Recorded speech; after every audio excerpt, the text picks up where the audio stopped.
doesn't come out.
My name is Andy Warhol, and I just finished eating a hamburger.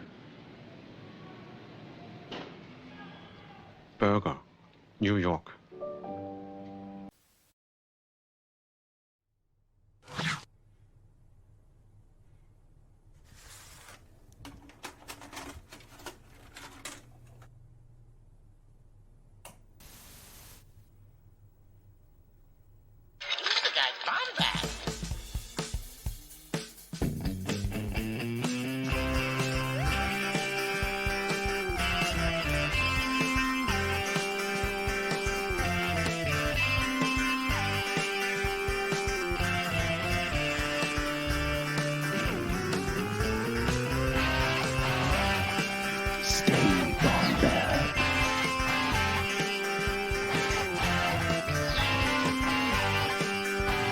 Welcome to the Bombadcast.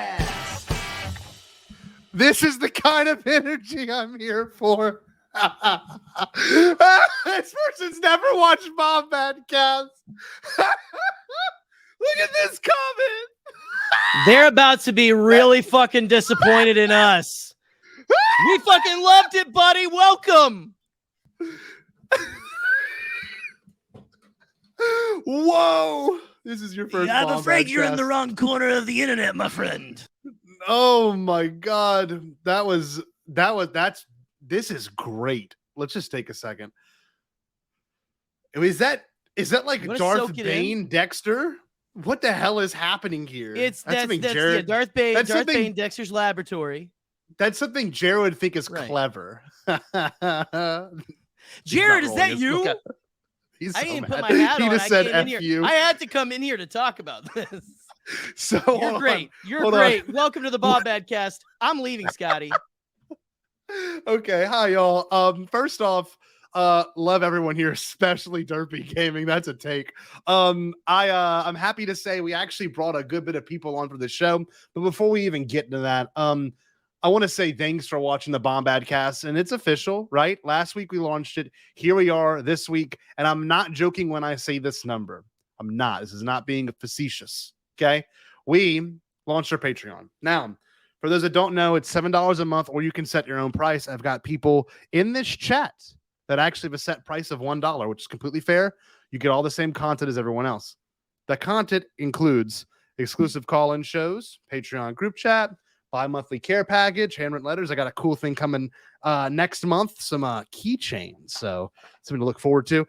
Shout out to the beginning and end of every stream, a Q&A segment, private live stream hangouts. Now, to kind of hype this up, to say more about it before we even get to today's show, I'm happy to say that we actually have done a handful of these already, a Q&A segment that's going to actually feature Adam Christopher, author of Shadows of the Sith, and you can ask your questions, and I will get it sent to Lucasfilm, and you'll be able to ask Adam Christopher a question. So if you have any ideas, anything you want to ask him about his most recent novel or anything Star Wars related, you have that opportunity too. We are in a Patreon group chat on Discord. Okay. That's been a lot of fun. Had some fun in it last night in particular, talking about the Clerks trailer that came out.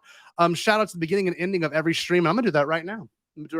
This is wild. 20 patrons. That's a lot of people. The list goes: Rick Villanueva. Gross. Joey Tight Pants Organa. Now, that's the furthest thing from gross. I'm about it. Okay, Rez, Seth Parnell, Jeff I'm gonna mess it up for the rest of my life. Qualio. I don't know. Not so. And then we added a new one. I'll get that person's name at the very end. That's hilarious. We just had a Patreon join. Wow, it's amazing. Brian Frey, Michael McCoy, M from Pink Milk, Brian Hennessy. No, Finnessy. I had spell check. Made it Hennessy. I'm going to leave it. Todd DeGrossier, Neil Lowry, Chase Hauser, Wesley Rulage, William Hardy, Eli from In a Galaxy, Trey Mitchell, David at K2S Bro, and the newest patron to join is Alden Diaz. Alden Diaz is actually currently going to be hanging out with us for this entire experience. First of all, I love all of you. Thank you for joining. Super happy to say that something is returning, and I'm not even going to do it. I'm going to bring the person in to hype it up. Let's bring in our buddy, Gerry Cable. Hey, what's up, Bombad fam? What's up, everybody? Yeah. So there's a little something returning for the masses, the huddled masses. Next was it the 23rd? But for patrons, this Saturday at 8 p.m. Eastern. 2 days. Yes, we are going to be doing sort of a Hyperfocus dry run with alcohol, as it's called. And listen, it's basically going to be just a bunch of me and a bunch of our friends kind of hanging out. If you're a patron, you'll be able to join in and kind of chat and hang out. Again, like we might have to cycle people in and out because I'm just saying we got quite a panel here to hang out. But Scotty, you might be among them as well. I plan on it. I'm excited. It's gonna be fun. I'm as happy to launch this show back because it's something we approached a year ago. Then obviously, you know, life gets in the way, things get difficult. People decide to do stupid things, and we had to forego several episodes because of it. But that being said, I'm just thankful that came back. I apologized. Okay, I apologized. It's fine. You sent your apology, and then I harassed everyone. All that being said, let's get this going. I need to get some help. Yesterday we did some Wii Sports. We actually had an amazing experience. That was a sweaty Bombad Gaming as always. And I think I'm going to be playing a lot more Wii Sports or things that I'm good at. I've learned recently that if I play games I'm not good at, I don't have a good time and no one watches. So that's been a hard learning curve for me personally. But I do want to hype up something else. I know obviously Hyperfocus is coming back. Super pumped. I decided to do something a little bit different recently for Patreon that I said I would do exclusive private streams. And this is one of them. I decided to do a patron stream only about Joseph Campbell and his teachings and what we can learn from it, how you can. Yes, that's how I said Joseph Campbell. But I did a stream about his teachings, how it can relate to Star Wars, and how it can relate to yourself.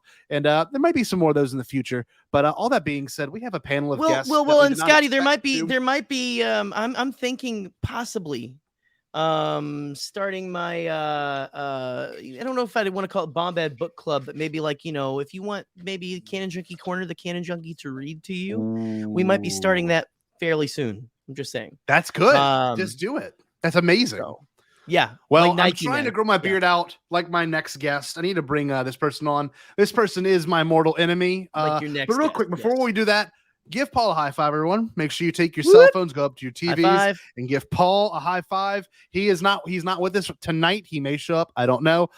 Shout out to Michael McCoy. And then, of course, let's bring in to our wonderful friend, Jarod the Gray Jedi. What's going on, Stub? Gray Jedi!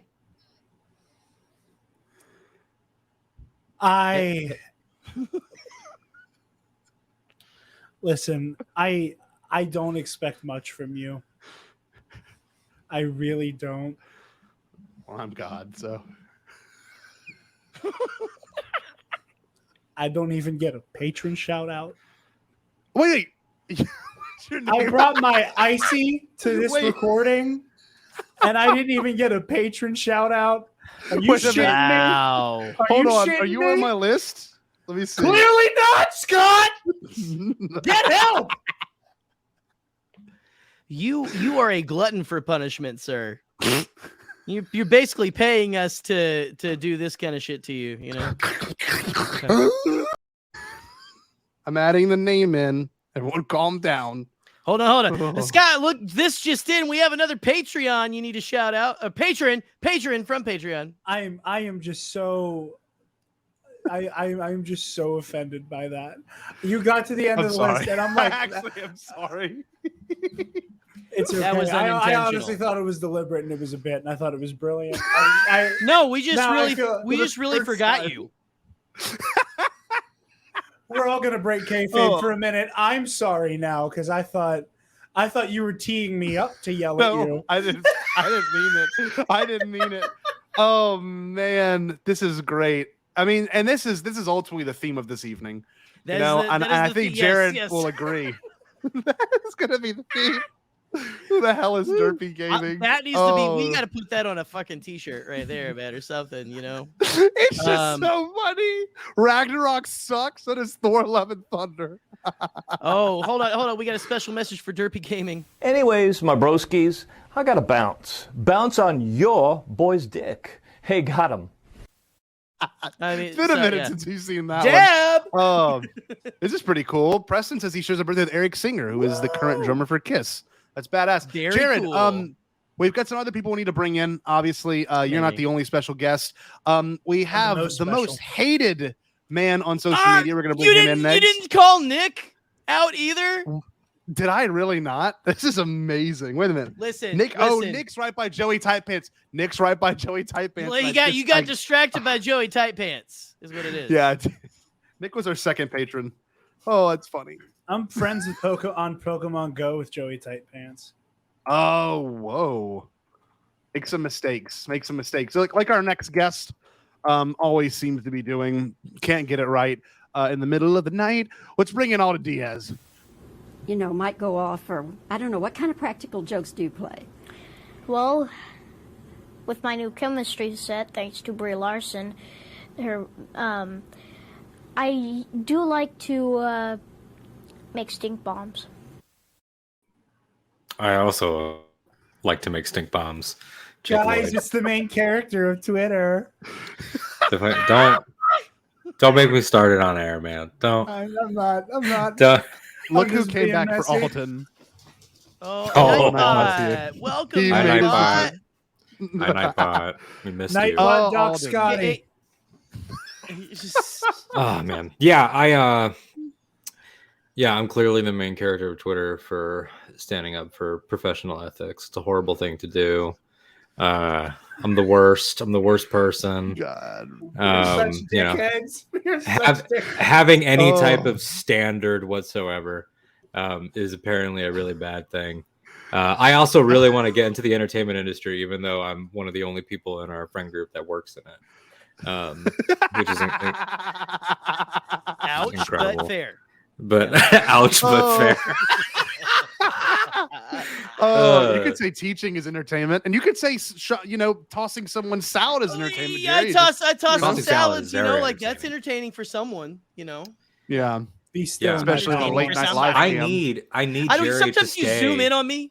What's up? I was gonna say I need Jerry to stay at his current job right now. I need him to be paid a lot more if his boss is watching, but I need him to stay at his current job because when I can't sleep, when I can't sleep, I need Jerry there at the 4 and 5 a.m. hours, so I know that someone's out there. So I need my early morning Jerry. Someone's out there in the middle of the night. Those are the funniest messages. Right? In the group chat we're all in, some of the funniest interactions have been when either Alden or myself are in the fits of insomnia and will be like, oh, here's this funny shit post I found, send it into the group chat. And then one of us will react to it and the other one goes, dude, go to bed.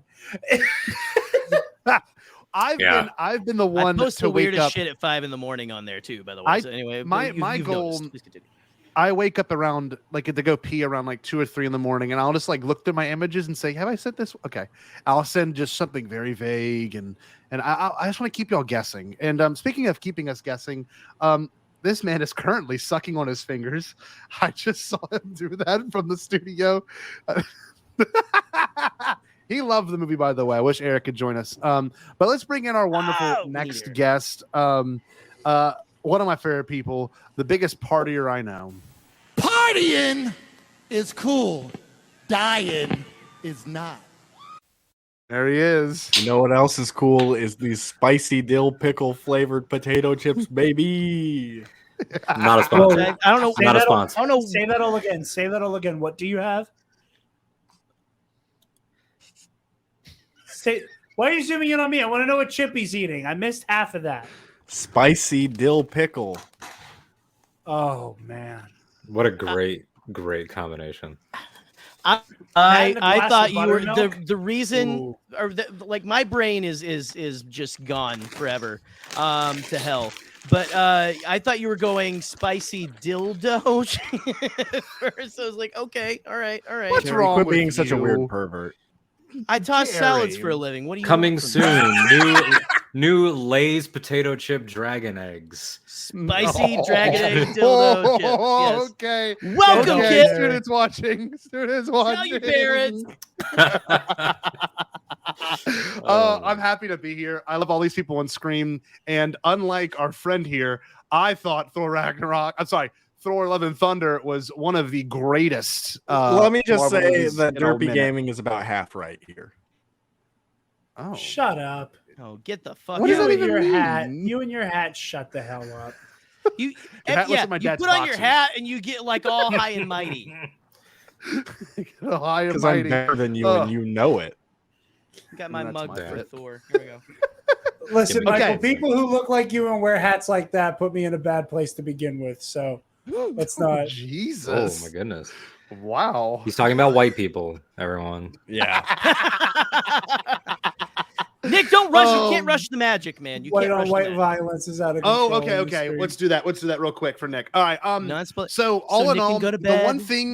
one weird thing about this movie was the marketing was started in March, which is different from most Marvel projects. Usually it's about 6 months in advance. This one was right about 3 or 4 months. I remember I was in Belize, and we were texting all in the group chat when it dropped, and it was a great trailer. You know, Sweet Child of Mine played. They got all of that, and that really delivered. I don't want to get too much into it, but there is a unreal amount of classic rock in this movie by Guns N' Roses in particular. Alden and I will nerd about that later because I know that is our shit. But that being said, if we were to rate this movie, or we were to put this movie on a pedestal, I mean, obviously we all have our own takes in the Marvel universe. You know, unfortunately, we don't have the person with the best takes in this chat right now. I'm not gonna say any names.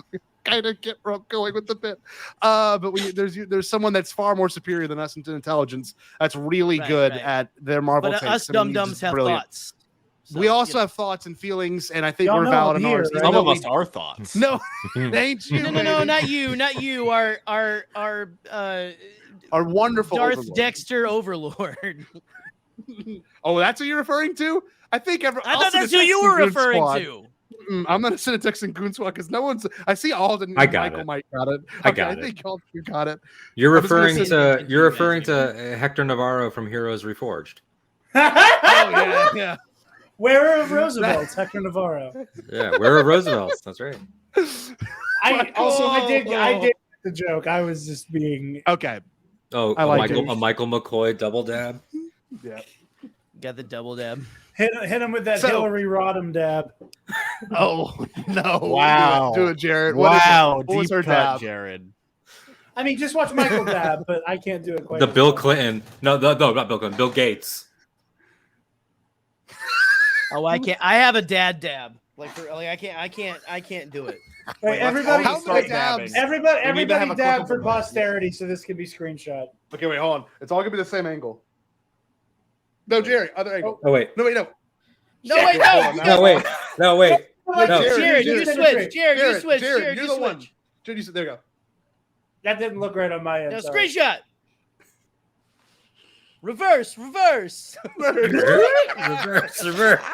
Everybody clap your hands. What are we supposed to be talking about on this stream? We're gonna get copyright infringement already. Every week since we've debuted new clips, we've gotten like a copyright. We got banned in like several countries last week. We got banned in Iran. Well, which ones? For we a got goofy banned in clip. Iran, so which obviously, like, yeah. We should have already been banned. Banned in Iran. It was because you had my fruit That's gotta ass be on. That's why. a new shirt. Bombad Band, and it's got a list of countries. Egypt. It's all the Middle East, which I really didn't understand.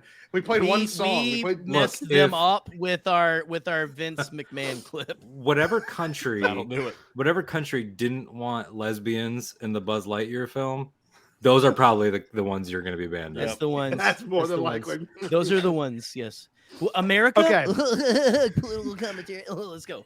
Go on. I feel bad for Nick because we still have a promise on this. Oh yeah. Let's just do a quick round table. Jerry, we'll start off with you. Thoughts and feelings, non-spoiler. Where would you put it on your pedestal? So I need to see it again, but this ranks pretty high up there for me for reasons I will get into a little later. But something that I've been thinking about ever since I've watched the movie during the film, but especially after I've been marinating in, it is amazing to me that Taika Waititi, he's the only director I know who can balance riotous laughter and go to a poignant moment, and it's the smoothest transition ever. It's just this is such a it's a great film, but no one makes I would say this is the most human of the Marvel films. That's pretty good. Frankly, that's my thing. And if Taika Waititi knows how to do anything, it is make a human film. And I'll expand upon that later in this essay. Okay. Please, but go on to someone else now. Those are my thoughts. Beautiful. Jarod, what about you, baby? No, I did really like this. I do have some kind of on the whole nitpicky hang-ups that we can get into as we go. I do really like this. I love Taika Waititi's style. I think that people talk about, MCU humor a lot. What the hell does that mean? Yeah. The bathos of the MCU, I think, is what a lot of people refer to, where you'll have a very a very serious moment immediately undercut by a "well, that just happened" kind of joke. And Sure. Taika Waititi's voice really is like the best version of this style of humor, because more often than not, in the most natural way, it is a very like human, like, okay, so we're all uncomfortable, so we're gonna try to laugh through it and feel weird about it. I really like this movie. It has so much heart. I think this is one of the most best titled MCU movies. Oh my god, we'll get to that. Unbelievable. Like when you asked for Love and Thunder, you get Love and Thunder, and like a lot of meditations on what it means to be Thor and what love is. And I like that a lot. I really did enjoy this. Yeah, I like it a lot. I like it a lot. I don't know where it ranks for me quite yet. That takes a while for me to decide on things like that. Especially because I have my own biases of I like my team up movies and Spider-Man is my favorite superhero. So yeah. There's a lot of biases for that, and it's really hard for movies that don't meet either of those criteria to crack like the top 5. Because there's not a team up and there's not Spider-Man. But yeah, I quite liked it. Good, beautiful. I would find it somewhere in the like higher ups for me. Not saying I've been disappointed by recent Marvel films. I really haven't. You know, Eternals is the only one, but I know a lot of the themes in that movie were love, and I'm not trying to like make a bit of it, but a movie like what we just watched, I feel like executed that emotion way better, even through humor and not taking itself too seriously, which is why I love Taika Waititi. Most of his projects don't, but then there's huge underlying themes that do. And it isn't just, the title that's clever. It's the use of song. And we'll actually get into that, I'm sure, later. But this is the first time, I think, in a minute. And I know Guardians does this really well, but like the lyrics of these songs, as silly as they are and as oversaturated as they are for the I guess the genre that they're in and how often it gets played in the radio, especially in Louisiana or any event, like literally any sporting event, you hear, yeah. Like it's just, all I hear all but day at work.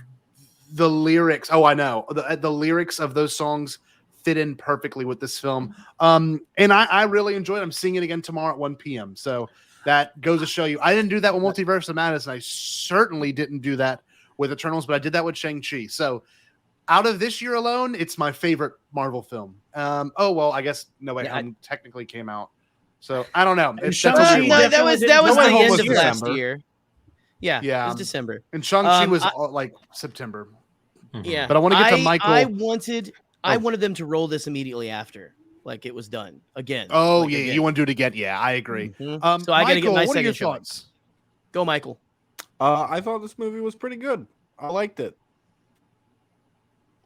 I love That's you. it. Okay, we'll bring in Alden. Boo this man. Boo this man. Alden, write a thread. It was a hell of a lot better than Ragnarok. Ragnarok is mid at best. Oh, shut the hell up! Wait, you are Derpy Gaming, aren't you? Listen here. That's what it is. Listen here, Newsies. Okay, you take that bad take and you shove it up your stupid little cap. Okay, there's no reason today for you to shut the fuck up. My hats are better than your God. shirts. Okay, wow. Alden, you need to talk. Let Alden talk. So Alden, the hostility. What do you think about the movie? Non-spoiler. I'm sorry. This movie, I have already just in hours after seeing it. When I left it, I liked it. When I thought about it, I started to really fall for it. Like, I think that for those of you that don't know, Thor is my favorite comic book character. He's not necessarily always my favorite in the movies because he had a rougher road than Tony Stark or Cap. Like they sort of got off to hotter starts and sort of stayed hotter. Thor is always more shined in the team setting. And that's fine. And for me, they still have not made the Thor movie that I dream of seeing. Like the best comparison I can make is like Taika Waititi's Thor films are sort of like Nolan's Batmans in the way of like with what he's doing. God, he does it well. Is it the one that I want? Is it my Matt Reeves' The Batman, which was the Batman movie I've been waiting for? Not yet. But this to me was the closest we've gotten. I think that this movie is like one of those instances, and I've already tweeted this in a couple different forms because I love this idea. I love flawed movies. I love flawed art. this movie, to keep it relevant to like Star Wars, the reason why we're all friends, this movie reminds me of Rise of Skywalker in a lot of ways, where it's wow, it is I think it's out of its group, it whether that's just perfect cut. That was like the Office level cutaway. I could have zoomed in on my face. Perfect directing. That would have been perfect. Perfect directing. We're cutting to Michael's confessional. It's not so good. I think that if you take like one group of movies, whether that's no, let on talk. Whether that's Phase 4 Marvel or a sequel trilogy, like someone looks at Love and Thunder and they say it's way too short. I agree. If someone looks at Love and Thunder and they say it's paced really weird, I agree. It's paced very weird. When we get into spoilers, we'll talk about some stuff that like the movie just does not make clear that I'm still iffy on. But yeah, all of that doesn't matter because it is so optimistic, so appropriately loving. It's so compassionate. It's the most sentimental Marvel movie ever while also being the most metal one. Like it has one of the more sadistic villains, but the whole theme of the movie is just love always triumphs, because as long as you know, if you're not afraid of getting hurt, then love wins. But if you keep everyone at arm's length, then you can't let love in. And then also the B theme is like the children are the future, which I didn't expect. The arm thing is so good. So good. Yeah, I think it's hilarious. You know, Jarod, you talked about the bathos of the entire thing. And it's like, you could call that a problem, but I think it's a feature, you know, not a bug. It's yeah. Like, I think Hemsworth's Thor has never been better than he is in this one. I agree. I think this is the most engaged outside of her Oscar type movies like Black Swan. I think this is the most engaged Natalie's been in anything since Phantom Menace. I think that she is on during this movie. She's having a blast. I don't think I've ever seen her joke like really in anything outside of that movie Your Highness, which like everyone rightfully forgets. Alden, you just like sparked memories in my brain that have been dormant for a century. Sorry, Alden's bad takes. Alden mentioning the Rise of Skywalker just did this to my webcam naturally. Oh, sure. POV Gaming. The one thing, you're Michael's new stepdaughter. The one thing that I agreed. Oh my god! I'm goblin mode right now. I'm sorry. Never apologize for goblin mode. But Alden, what you were just saying reminded me of my favorite quote from one of M. Night Shyamalan's best movies, The Village, and I say that unironically. How dare you come at me for my takes and then stand The Village? Anyway, the world. I'm here for this. love. Please continue. Jerry, let me talk. I'm telling you, I agree with you. Go on. You work for us, Jerry. Remember that. Get the fuck out, Jarod. I can silence. You know what? There we go. The world moves for love. It kneels before it in awe. That's a great line. It is a great line. Yeah, because The Village is a great fucking movie. That's from The Village? Yeah. Are you sure that's not from Rise of Skywalker? No, because it's from a good movie. Sorry. All right. My finger's hovering over the button. Easy now. I think it's important to say this though about this movie is that the trailers obviously did allude to a lot of the visuals, but not so much the theme, not so much the integral part of it. I mean, it's in the title, right? Yeah. It's in the title, Love and Thunder. And I guess we can get into the spoiler aspect of this now. I was blown away by how they wrapped it up. I mean that. Genuinely blown away. And for the first time in a long time, I had some form of empathy for the villain since Killmonger. Like, literally, I get it. Like, the villain had everything taken from him. They had the whole kind of omnipotent god. That cold open before the Marvel logo hits is one of the best scenes in, 29 movies now? It is. Yep. I mean, it's Christian fucking Bale. Like, let's put that out there first. This man has never had more fun in his entire career. Oh, he is at least that he's projected. Like, my man went full on, like, Nosferatu meets Conan the Barbarian meets like community theater. Like, it was so kind of Voldemort meets Palpatine. Kind of Voldemort. Very Palpatine. Very Voldemort. Yeah, he was making like Palpatine faces. Like, there was like one moment where like all I could think about was the fight between Mace and Sidious in Revenge of the Sith. Where, like, they're on the windowsill and Palpatine's like, yeah, like, he's doing that shit. Like Bale was hitting those same like, yeah. Or when they, I mean, not to get so far ahead, but when the kids are in the cage and they cut to the kids, and then when they cut back and he's sitting there, like kind of crisscross applesauce, and he's like, "Oh, you want to talk about ripping off heads? How about this?" Like he basically does a little like dark comedy thing with the very Pennywise too. Like yes. So he's having a blast. And that whole opening, like, I don't know. I know Taika's Jewish. I don't know his feelings on God. I've read. I'm like, this is my favorite comic book arc, The God Butcher.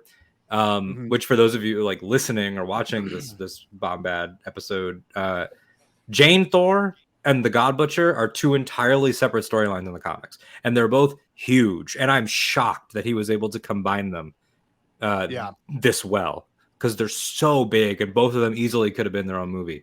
And maybe some people will say they should have been, but the way that he does that opening scene is a little bit different from in the comics. And in the comics, the theme of gore is like, if you kill this many gods and everyone trembles before you, haven't you attained godhood?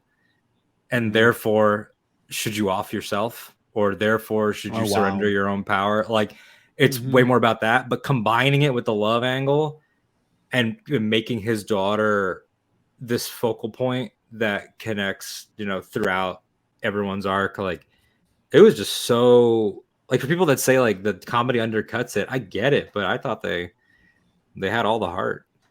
The beginning and the ending that opening, were truly impactful. And I mean, there were moments sprinkled in, but like that opening though, like you're saying, it goes harder than any Marvel. It's probably my favorite opening of any Marvel movie right now. It's the most. I don't know. There's so much to it. It's metal as hell. It's very poignant. It is asking, I think, some very like a lot of questions that I have asked myself for the past couple of years. But immediately, this is not what I was expecting. Immediately, I'm on his side, kind of at the beginning. Oh, you're angry, and that's the thing I don't know if Taika is making an anti. He's not making an anti-faith statement. He's making an anti-worship statement, which are different things. And and the idea of them being in the desert, we believed you were the last of your disciples, and then he just goes about the God. He's like, I'll get more disciples. He's like, there's always going to be people that, and the little visual cue of like, he has these markings that look vaguely like cultural and religious, and then you can tell that he's cut his own skin up along the things. Like the movie is it's saying have faith, but it's saying have faith in each other, and it's saying have faith in love, and it's saying have faith in family. It's decrying having faith in systems and dogma and all that stuff, which is really bold. Like, I think that huge. The groups that normally protest movies, like the Catholic League and stuff like that, I think that they probably don't realize that this movie's saying it because the trailer is so 80s and metal.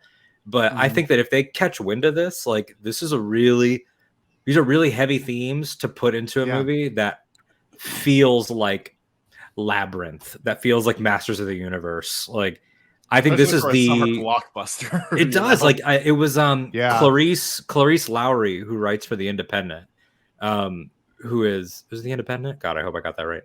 I think it is. She is a friend of a friend. She's a friend of Charlie Ashby's. All those Brits, they stick together. She said this is the first MCU film in a while that has remembered that its primary audience is children.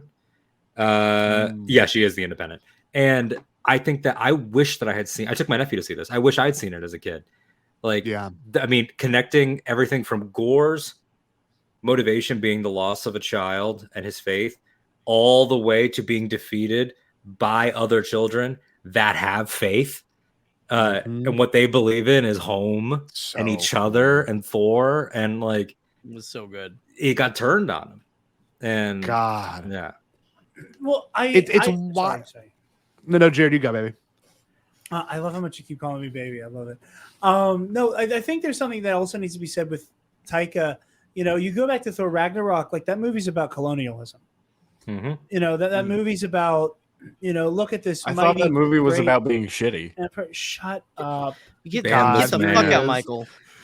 Thank you. The movie's about like look upon this mighty great empire. Look at everything we've built. And then like literally just peel back the surface just a little bit. Literally peel it back, like exactly. Remove the artwork. Yeah, just go. It's like you're in Photoshop. Like go to the next layer. Nothing but bloodshed and conquest and slaughter, and not that the conquest and the colonialism necessarily like. Okay, here's another extension of like why Asgard in its original form kind of sucked. Yeah. Like now all of Asgard is refugees. Yeah. And the whole theme of like it's a people, not a place. It's a people, not a place. Good. And here we get the like kind of like the next step in that rhetorically of here is what happens when you have like the ultimate power concentrated in one place. You will inevitably create more monsters who have a point and have every right to want to kill some of those monsters, but it's not going to stop because violence begets hatred and to that point, like talking about power concentration, I don't mean to cut you off, but you just sparked this thought. Like power concentration, New Asgard becomes, you know, like Odin said, like Asgard could be here in Ragnarok. He's like, this is where we came, like Norway's where they came down. That's why people thought they were gods, like et cetera, et cetera. That becomes New Asgard, which like in very funny ways becomes a tourist trap, like infinity cones and like all the stuff that they have, like the Asgard tours.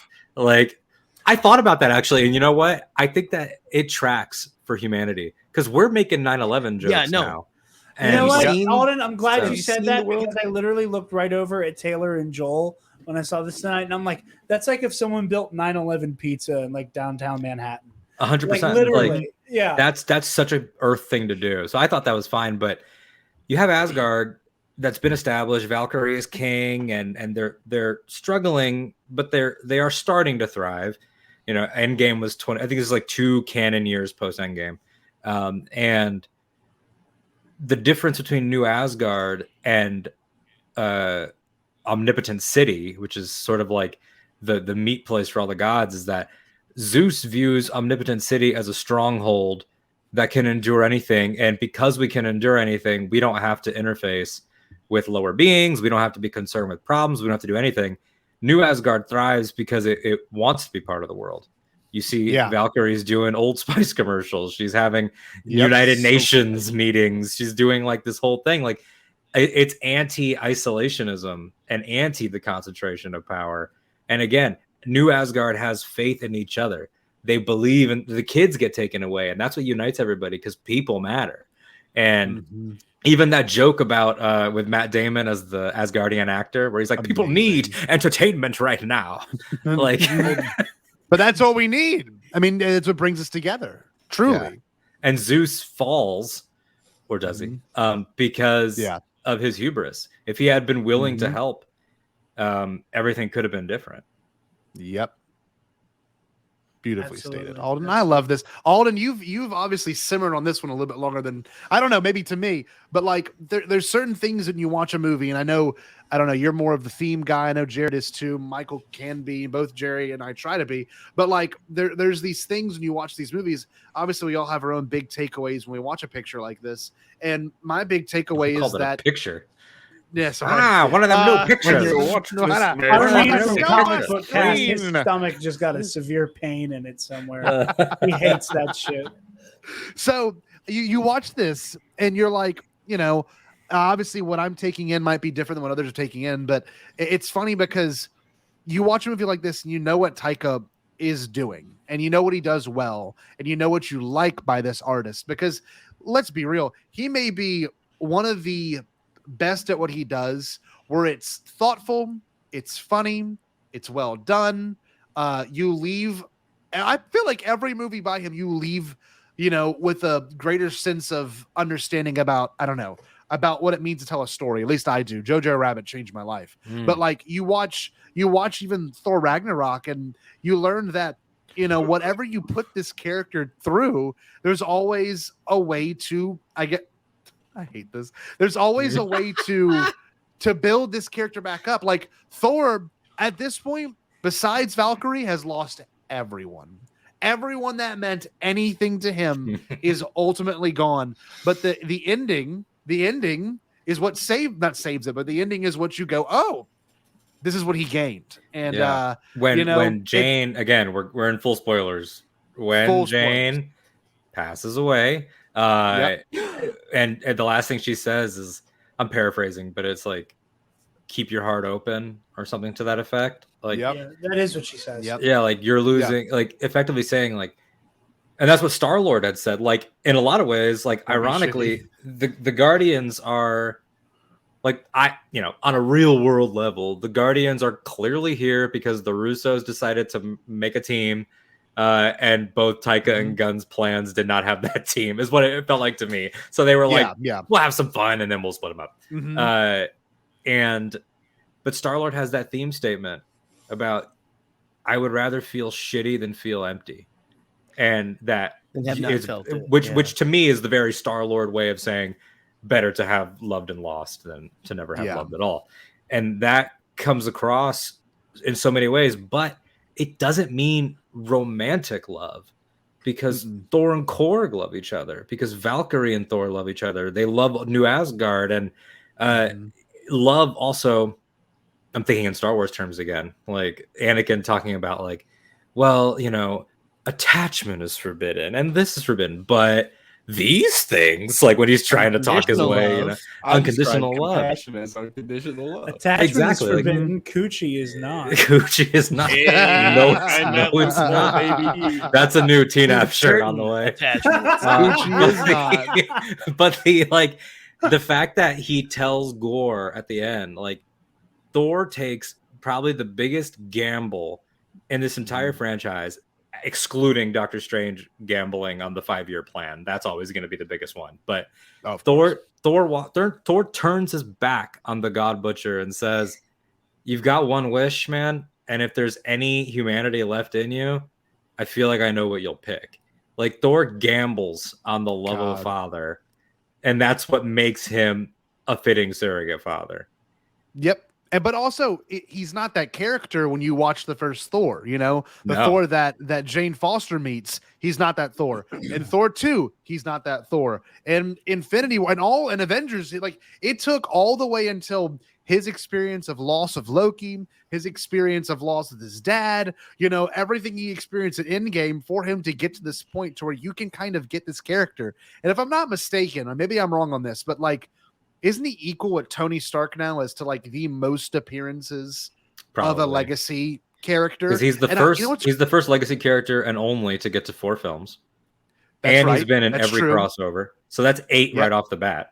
God. And then not to split hairs, Fury might have him beat, but those are glorified cameos. Yeah. But the thing is, just to split hairs. Yeah. This Chris Hemsworth has delivered such good roles. I mean, such good performances in this role that it redefined it, obviously with Ragnarok, and then in Infinity War, he got his hero's arc, and then Endgame, you see him at his lowest, and then you see this movie, and he's even lower. And that's the thing is that the beauty of that, and what I loved is that it starts with Korg saying, Korg has the framing devices of he's telling the story.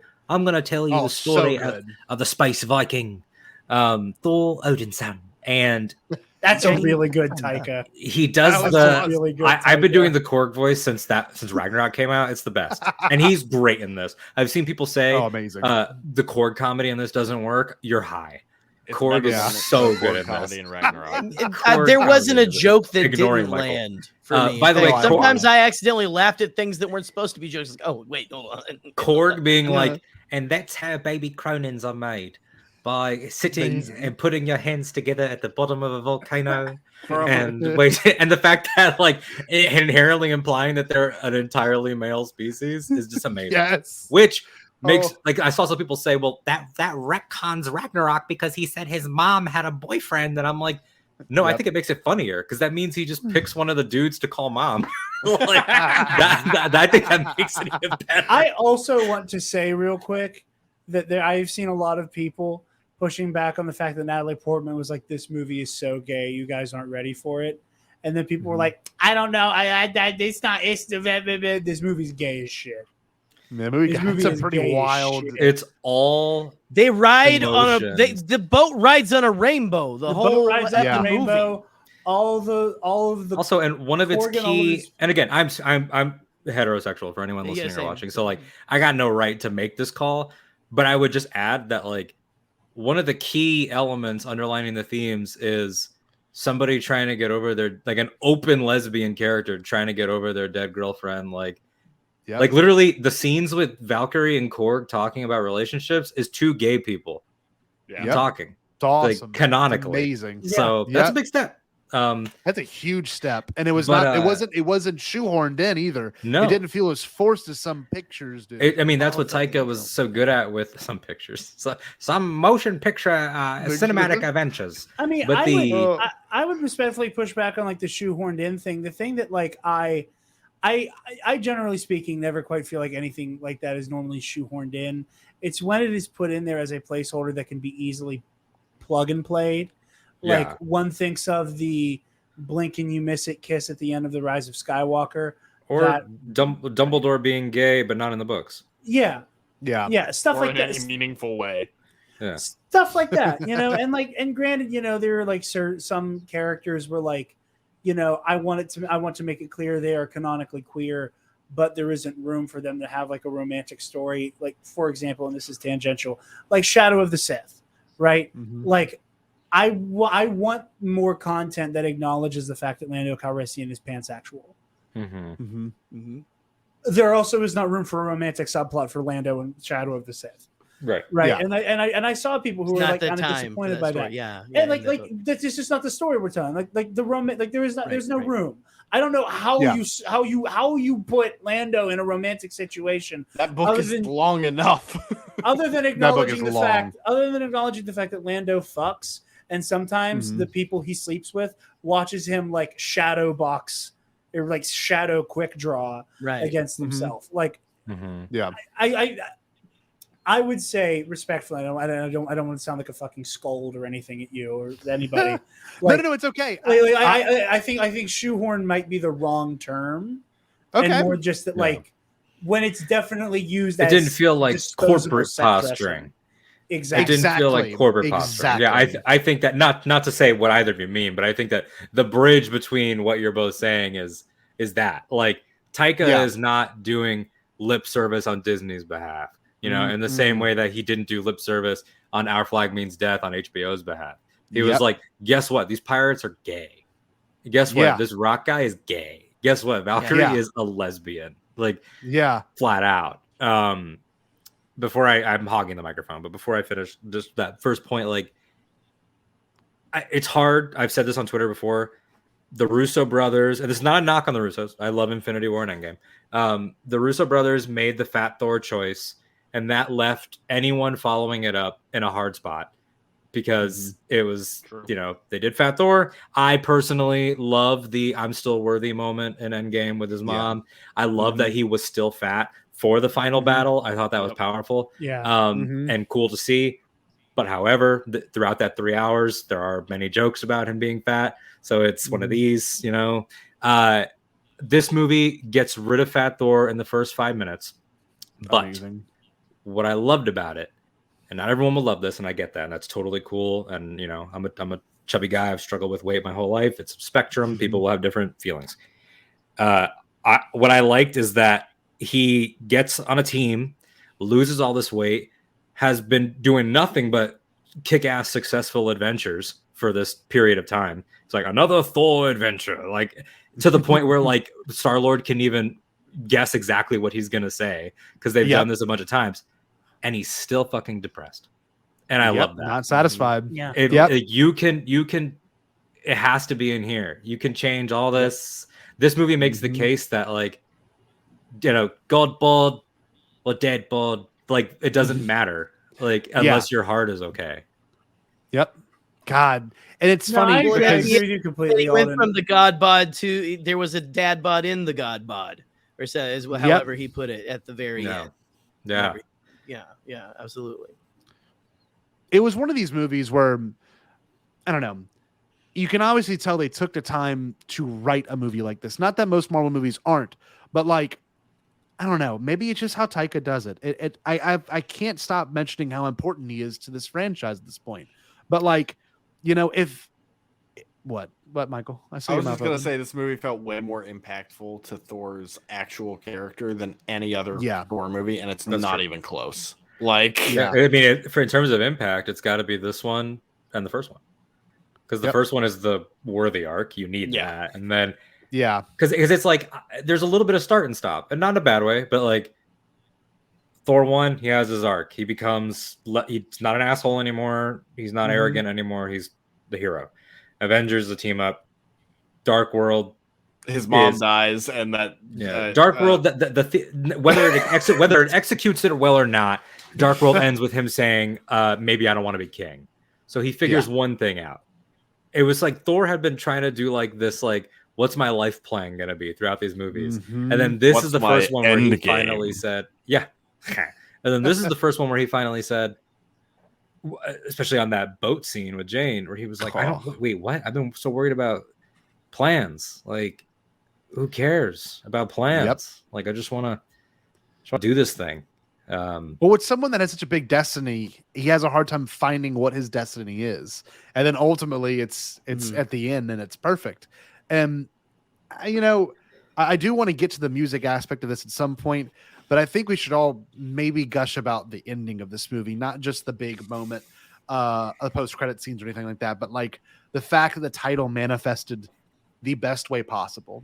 And for any Marvel, honestly, for any movie at this point that I've seen a long time, it's like Interstellar good. You know, the name Interstellar obviously ties in to the idea of love at the very end of the movie, but like this also movie, ties into this movie because it gets mentioned. It does get dropped in this movie, but it is mentioned. But when they say Event Horizon, which means that Christopher Nolan exists in the MCU. So do the Dark Knight movies exist in the MCU? There we go. There's a joke about Batman and like Eternals, isn't there? Superman too. Yeah. Batman and Superman. Yeah, because Fastos' son thinks that Icarus is Superman. That's it. But this movie, I don't know, like Scotty would remember that. No, I'm a big I wouldn't moron. remember it either, Scott. That movie is garbage. You're garbage. Not as it is worse than Ragnarok. I'll say that. Oh my god! Everyone's saying such hurtful things. I wanted to say about how everything gets a bump in my book because they're not more. If it's not Morbius, it gets a bump in my book anyway. So okay, that makes whatever. Sense. I love that movie. The ending being fully manifested, love and thunder, like stated so casually. You know, he has he has his love and he has thunder or something. It was so well done when Korg was I never expected that. I teared up. I was crying because I was like, you know, the themes are right there in the title, and I think people might have gone in and maybe expected a much bigger, you know, like in-game level movie. And I think unfortunately that's kind of the product of in-game now, is like you always expect this unbelievable team up, you know. I think Multiverse of Madness suffered for that for me, but for the general audience who are like, oh, give us the, you know, when they ended it on that, it was like the perfect, you know, ribbon on the top of a beautiful present. It was like it was so well done. It also just fit the cultural zeitgeist. Like, we're at a moment right now of it happens a bunch in Star Wars. Right now in DC Comics, Superman's son is a big character. Like, we're just at that generational moment, and specifically for the MCU, whether or not Thor's, she calls him Uncle Thor, so like whatever, you know, whether or not Thor's like adopted niece becomes an ongoing role, and I'd like her to, because she seemed very funny in those last scenes. And Taika's good at casting kids for sure. If you look like older people and stuff, and JoJo, there's this element of like Clint passing the torch to Kate, Wanda having her sons. You know, Cassie's going to be a big thing in Ant-Man 3. The young Avengers, but also just in general, that if these people are going to be fully fleshed out people, then they need to be spread out. And I also love that the movie, again, like it's not just about romantic love. It's about love as a concept. Totally. I think if you want to, and I mean, not to like jump into any of the like post-credit stuff, I think there's a very interesting juxtaposition of like Love, the character, being born out of this, like, you know, Gore being willing to annihilate the universe to get his daughter back. He finally gets her back. Leaves her with Thor because Thor proved that he was worthy of watching over her and protecting her. And Thor realizes how important it is to make sure that this child is taken care of, and the relationship that they're fostering. And then you compare that to the post-credit scene with Zeus and Hercules, where there's like a, you know, like where Thor recognizes like, it's my duty to raise you to be a good person. And Zeus is going in the complete opposite direction of, this is why you must take vengeance, my son. Like, I think it's, you know, I would not be surprised if we get a Thor 5 and it is even more about fatherhood.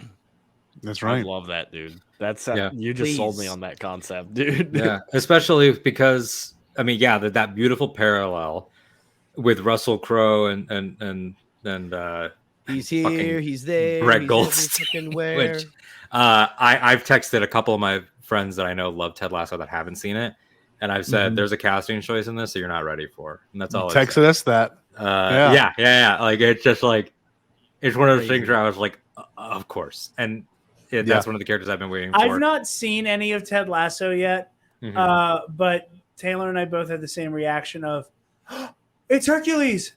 It's the hot guy from Ted Lasso. Like, that was our only yeah. I just those post-credit scenes are powerful because, like, it's hanging. Odin's always been hanging over Thor, whether or not he could be that. Then he chooses not to be that in terms of being a king. But what could he gather and improve upon? Because the spirit of like generational improvement is so important, and doing better. I mean, that's what Ragnarok is partially about. Where Odin's like, by the way, you have a sister and it didn't go well. Good night. Like, and he just dies. That's what New Asgard is too. Like, like Asgard went from, we're an empire that is benefiting from a very violent colonialism to, we are like intergalactic refugees, you know, and like it's all about here's where we came from, here's how we start anew, and here is how what we did before is going to follow us like a ghost behind us, no matter what. And it's all about how you're able to confront that.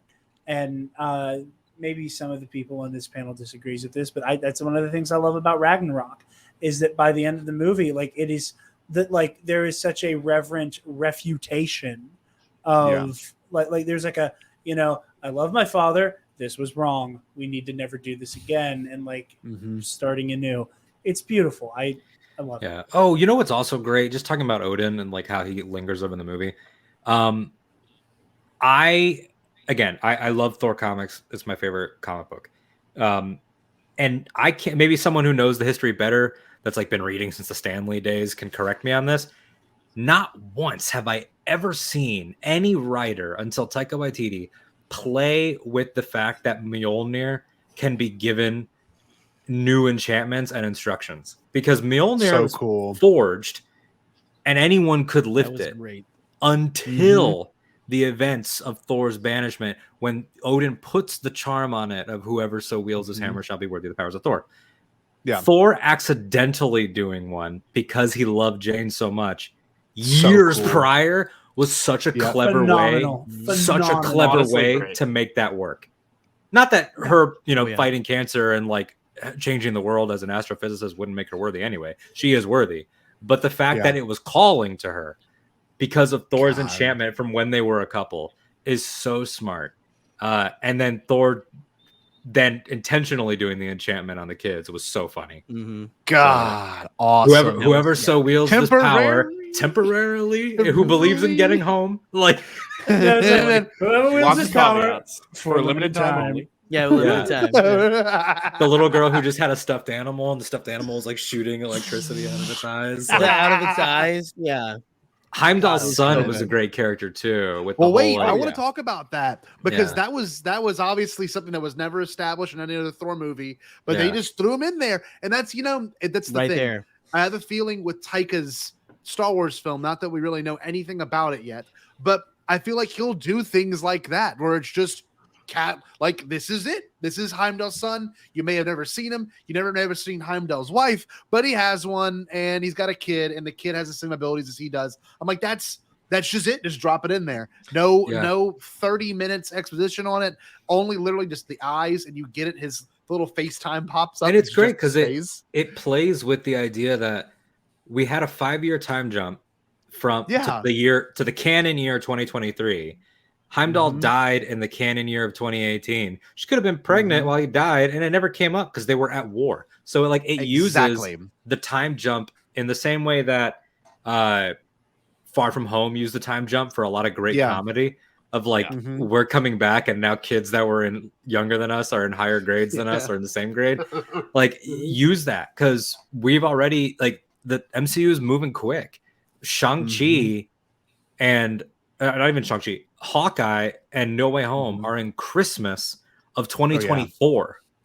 So Love and Thunder is in 2025. So it's show me New Asgard that's fully fleshed out. We don't need to see how Valkyrie became a leader. She is one. We don't need to see how this kid was a thing. He just is. God, it's I good. think it's funny you say that because one of my few gripes is that with this movie is some of the dialogue in the first half is remarkably clunky. That maybe that's just a me thing. There's a lot of moments of very look, it is the Necro sword, the sword that was forged at the dawn of time and can kill gods. It's a good thing no one can lift the Necro sword, the sword that can kill gods. Very that's true. Very explaining. Same thing with Heimdall's son. Even though there's a 30-minute scene, there's this moment he goes, yes, kid's name, son of Heimdall. Astrid, yes, I've known you this whole time. Hello. It's a little over. It's a little overwritten, and it's intentional. It is intentional. I don't think it's by accident. It's a throwback. I don't, and it doesn't work for me. One of the big ones where there's also this is tangential, and I'll shut up in a minute here. Where some of the dialogue feels like it's trying to poke fun at Thor comics, and it goes a little bit too hard in that direction. And the armor scene. Some of that, my biggest one is how Thor addresses Sif when he sees her, and he goes, "Lady Sif, you are missing an arm," and it's okay, I like that shit though because it's so ridiculous. I love it. It could be in Valhalla. That was great. If you make the movie where that joke can feel consistent. That joke couldn't have been in a Russo brothers movie. It's just all about the aim. I will say just on the topic of criticisms, because we have sort of just been gushing. My only two things are this movie's way too short. I agree. Yes, it should have been just a little bit longer. It's too fast. It's too fast for being as short as it is. Pacing is weird, but I like the length. Yeah, the pacing is because it's there's two things. One, we get told about Gore's murders and we never see them. And I don't want to lean too much into leaks, rumors, clicks, but I think Taika and Hemsworth said there's 4 hours of footage, whether or not that's an assembly or whatever what's actually finished. But there were rumors that Peter Dinklage as Eitri gets killed by Gore, things like that. That would have been cool to see a little montage of. I suggested maybe Towaret from Moon Knight gets killed, show a few different gods. So I would have liked to see Gore do more Gore and not just get talked about. But the big one for me is I'm gonna keep listening on my phone. I'm gonna be right back. No problem. The big thing for me is that Jane sees the broken Mjolnir and it starts to activate. Then Thor's looking for Sif, whatever, that's fine. When he gets back to New Asgard and Gore's attacking, there's no indication of how much time has passed, which normally doesn't bother me. I don't need to be handheld. I don't need a thing on the screen that says 2 weeks later, whatever. But they needed to pick something, whether it was a screen thing, whether it was dialogue. Like if Valkyrie had said, when he shows up and she says, "Good to see you again," whatever. If she had said, "Oh, heard you've been hunting for a month," heard it took you this long to find Sif, something, because the only issue I have is that Valkyrie and Jane's interactions imply that Jane either got into this Thor groove in like a few hours, because Jane has Valkyrie's not surprised at all by the Jane Thor. And when Thor gets there, he's like, "Who's the new guy?" And Valkyrie's like, "Wait until you see." And it's like, how much Jane Thor has there been that you're not surprised anymore? We don't see a Jane first suit up. We don't see a Jane first time holding it. We don't see a Jane. Like there's like 20 minutes of Jane somewhere in there that I think should have been there. And I don't know what that is. I can't define it because I'm not Taika, but I think it would have been like, or even if they're talking and she says, "Well, I came here because of the cancer," and then we see it. Because it's like, because when she dies, she says, like, "Picking up this hammer made me feel like I got a second life." And it's like, I feel like a day. Like, I just want to know. Literally. Yeah. It felt like nothing. What went down? How did you settle on your armor? How did you adjust to being tall? How did you adjust to being blonde? Like, there's just a lot there that feels blonde. Do you need an explanation for that, Alden? Something. You sound like a pedantic Twitter. I don't need my handheld, but how? Why? Where did she get this? She's a do better, Marvel. Was it a choice? The blondes. Was it a choice? But yeah, magic blonde. She needed to. Yeah, it just something was like we rushed over a lot of her. Came from the same place as Palpatine's new robe. That's what I'm saying. For just disappeared. Which I love. So again, not a real complaint. No, I always just assumed with the Palpatine robe thing that he's all like so much that like he's all like decrepit and disheveled that it's all kind of stuck inside the robe. Yeah. But when he got my headcanon has always been that when before he does the "look what you have made," and there's kind of like a smoky thing that like there's two acolytes that are like go, and they do like a quick costume, like he's Elton John. Like in the play on here, you know? Like what Gerry just said. It's like the pulley system where they just pull it off. So and he's like, look at my sick pimp robes with my Vader belt. But yeah, there's just something there with Jane where I'm like, what's going on with her? Like, I appreciate the Jane reveal catching it, but you put it in the trailers. So at that point, I'm like, I just feel like there's a beat there. I would have loved to have seen her be like, "I feel so good. I don't feel sick anymore." That's missing. Speaking of the trailers, I just had one quick question for y'all, because I had only seen the first teaser going into this. I had not seen any of the full trailers, which is so smart. Well, it wasn't even intentional. It's just I never went out of my way to see them, and I never saw them. So I was just wondering, was there any like other big moments in those trailers that were sort of spoiled? There's about 3 things that I want to mention that, because the one thing that I thought was going to be the climactic in battle, which obviously wasn't, was the black and white sequence, which was so fucking cool. That was so jarring. I loved it. Yes, but it was also like you had that kind of Zack Snyder. I don't mean to like bring him up, but no, who did Sin City? Who was Sin City? Robert Rodriguez. It had almost that feel where the camera didn't feel it felt like the camera wasn't even there. Like you're watching it happen, truly watching it happen. It is. It's so dreamlike. And what was smart about those trailers is that the trailers do set that up as looking like the end. So by the time we got there, I was like, "Damn! Like I know this is moving, but like already." And then they were like, "We got to get out of here," and I was like, "Oh, good, more movie." I was keep going. So the trailers, Michael, revealed about 3/5 of the movie.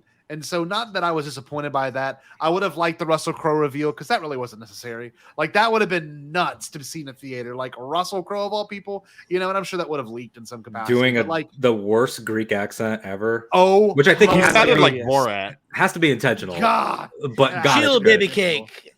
Have a wine and some grapes. And by the way, they said the word orgy 3 times in a scene in a family film, and that cracks me up. I was more than 3, my friend. 7-year-old that learns what an orgy is because you're not invited to the orgy. At first he says, "I'll uninvite you," and then he goes, "You're uninvited to the orgy." Oh, and what's great? Honestly, some kids like Pasquale. It was just such it was such make it to pizza type voice. I loved it. You know I go to the orgy. But like Michael, to kind of get into that, yeah, like about 3/5 of this movie were shown. The part where he stabs the sword, I'm like, oh shit, how funny was that forced perspective that the planet was actually really small, and when the goats ran into it, yeah.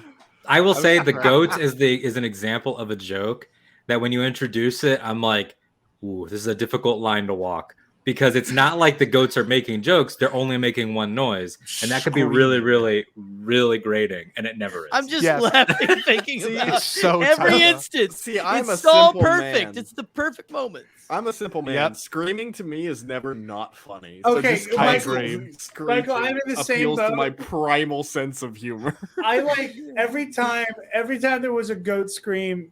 And like I'm fighting the urge to like recreate it because I know Taylor is watching this and trying to go to bed. Is that like that is when like you just let one out? Hi, honey. I love that shit so much. Like just loud noises. I don't have downstairs neighbors now. They moved out. All of you have been on TNAP in like the last 3 months. That's what I do for our $10 patrons. Is I'm like every $10 patron gets a clip of someone screaming, and it's like just because that shit is so inherently funny to me. Oh, it is. It's oh my god. Oh, I Also, will say my favorite goat joke isn't even them screaming. It's the alien king that gives him the goats, and then he's like, "No take backs. You got the goats. Like you already." Yeah, no take backs. Right? Yeah. He's like, you already accepted the goats. Goodbye. Like there was a lot of great like understated humor with that king, and like I love every single bit of that. I love that Taika pulled. I just happened to. This is a random thing I noticed. I randomly watched the Team Thor shorts. Before watching this, I just rewatched, like I haven't seen him in forever. Yes, Daryl is in there. Daryl's giving the tour. That is that's Thor's roommate from Australia. That's so funny during Civil War and stuff. That is official canon. So they did that's where Thor was. Speaking of official canon, is the Thor Jane relationship as established in this film? Is that a retcon? I'm not as up to date. I thought it out. MCU. I had the same reaction that you did, and I thought it out. They get together in Thor. Yes. Then he can't see her until Dark World. Dark World's 2013. So he has Avengers 1, and he gets an update on her from Coulson. Knows she's okay. Dark World, they see each other again, and they get together. Yeah. Then he's with her for at least 4 years. Because isn't there a deleted scene in Age of Ultron or something that shows? Well, Age of Ultron, him and Tony get into like a friendly debate about whose girlfriend is better at the party, where he's like, he's like, Pepper runs Stark Industries, and he's like, yeah, well, Jane is an astrophysicist too, whatever, and then he goes, Jane's better. Like they get into a whole conversation. Then 2 years after that are the events of Ragnarok, and he says we broke up. So they had a relationship where they couldn't be together, but were in love. Official dating for probably 4-ish years. Yeah. So basically, they're just showing you all of the Dark World to Ragnarok. Okay. It's been a while since I've rewatched a lot of those movies, so I just want to make sure I wasn't crazy. Weren't they talking about their relationships in the past tense in Ultron? No, I thought they were. No, never mind. No, because Pepper dumped Tony before Civil War. Never mind. Yeah. And then you add the years that Endgame jumped. Yeah. So that's why Thor says like actually 8 years, this many months, this many days. Like. Yeah. Okay. Yeah, that was kind of beautifully done too. This is the first Marvel movie that kind of cut back and forth so harshly, like Korg's opening sequence, and then his closing sequence, and then the sequence that gets shoved in the middle about their relationship. Like that, it was so well done, and it didn't feel, I don't know, it since Taika set it up that way, it followed through really well. Like anytime it happened later, so I was really impressed by that, because Marvel movies usually don't do that shtick. I think Captain Marvel may be the only one that has done the time jump so drastically. Eternals. Serve it. Oh, and whatever that was. That being said, I want to bring up one thing. James Gunn's known for this. Taika's known for this. I know he does it in Jojo Rabbit pretty well, but I want to look at the lyrics. And one of the ones that stood out the most to me, which is probably one of the corniest songs of all time at this point, just because everyone loves it and everyone knows it. So good. But if y'all can see it, looks kind of terrible. I'm going to run and grab a beer real quick. Keep going, though. That works out. That works out. Because we're talking about old white people music. But that's the thing. That's the thing. I hate this song. And I'm sure a lot of us can say that. Not that I hate it, really hate it. I've played it literally on guitar. I've been to cover shows. No, it's one of cover those. shows. It's just one of those, right? It's like living on a prayer. Or Don't Stop Believing. I hate Don't Stop Believing. Exactly. And it's fair. It's fair to hate that. But let's look at the lyrics. There is amazing foreshadowing in this. She's got a smile that seems to me reminds me of childhood memories where everything is fresh as the bright blue sky. So obviously, obviously, I will say James Gunn is goated at this with Brandy.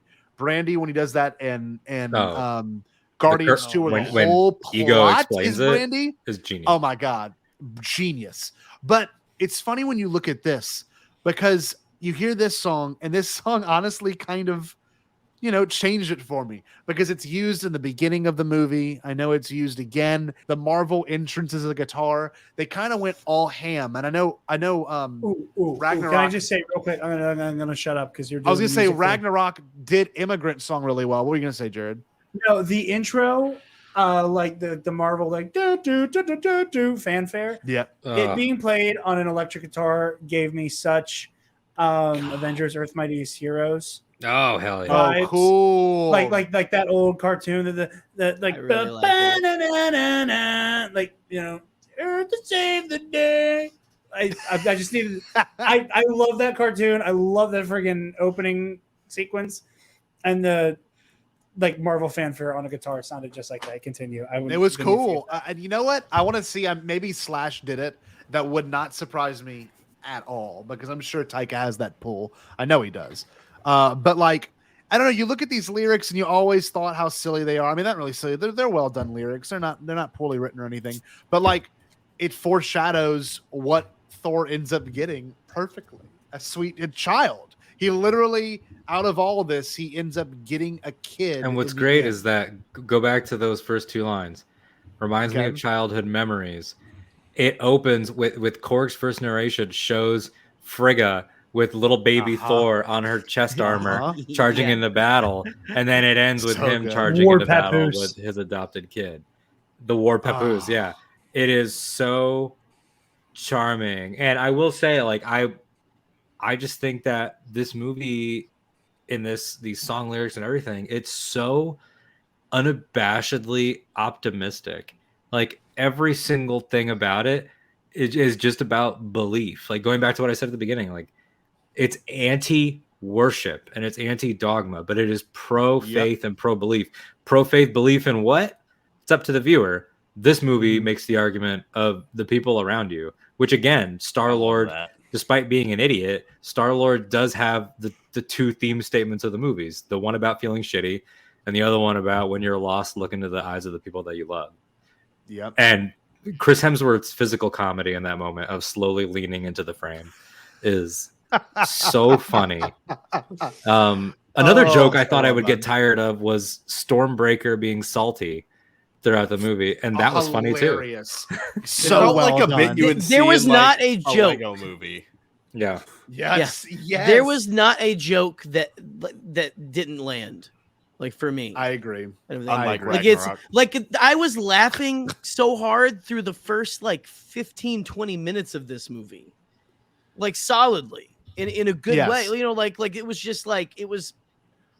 I was having a good time. It was joke after joke after joke, but the story was continuing. It was just it didn't stop. He just kept going, and that's bad. It's a good thing. We're gonna have. Well, I was gonna say I wouldn't knowing we're gonna have good humor, and that honestly was what I was hyping this movie the most about. I knew we'd. I was hesitant about this movie's humor because a lot of Ragnarok's humor didn't hit for me. I thought Ragnarok to me felt like a tonal mess, and so I was a little worried going into it. And by extension, to get a little off topic, I was a little worried about Taika's Star Wars because I didn't like Ragnarok as much, and I'm not as familiar with his other work. This movie makes me a lot more confident in whatever Taika's Star Wars ends up being, whenever the hell we're going to get that. Also, we should note, not a refutation of what you're saying, Michael, but just for anyone listening that maybe forgot, he can rein it in, because his episode of Mandalorian has a Taika scene straight up with those two scout troopers, but also knows exactly how to play all the drama. If you watch Jojo Rabbit, I think Jojo Rabbit is the ultimate happy sad movie. It's probably ever. It's very, very good. If you want the best comedy of the last 10 years, watch What We Do in the Shadows. That's my opinion. So good. There you go. Completely fair. I want to show up the lyrics as well to Paradise City. It's funny, like I know this is kind of stupid to do, but it's literally I've never it's part thought. of the text. Thor: Love and Thunder is damn near a musical. Yes. It is almost like, a it's jukebox kind of like musical. Honestly, yeah. It's like American Graffiti. Mm-hmm. God. And like I don't know. I love the idea. I was just counting them off. Sorry to make you off, but it's this one. Welcome to the Jungle, Sweet Child of Mine. They do Patience, I think. They do they do November Rain. They do November Rain. They do. Yeah. Yes, so that's the best. That's the best example because I'll pull that one up. They do November Rain. That one was the heaviest. Rainbow in the Dark is in the credits. God, they did, and they did. You can say Oh yeah, as the beginning. Yeah. Yep. That. Oh my God. That's Lana Del Rey, right? Rolling from there. It's someone different. Lana Del Rey probably covered it. I can't remember who the original is though. God, so good. Like, I'm just glad that How to Save a Life by the Fray was not in this film. I want that to be in his Star Wars movie. If I get to direct so hard, I threw up in my pocket. If I get to direct anything in my life, I promise you, it's going to make an appearance. I'd be disappointed if it didn't, Alden. I'm just looking at these lyrics because there's something to this, and like obviously Paradise City, kind of parallels, Valhalla as well as it parallels, Asgard, New Asgard. And I think that's when they showed it. I think they showed it. They and play it when they go to yeah. I forget the name of the omnipotent or omnipotent city. I can't. I lost it. Omnipotent. But also, it's weird because you watch this movie, right? No, it's Only Time by Enya. That's what it is. Oh, damn it. Joel was right. It is Enya.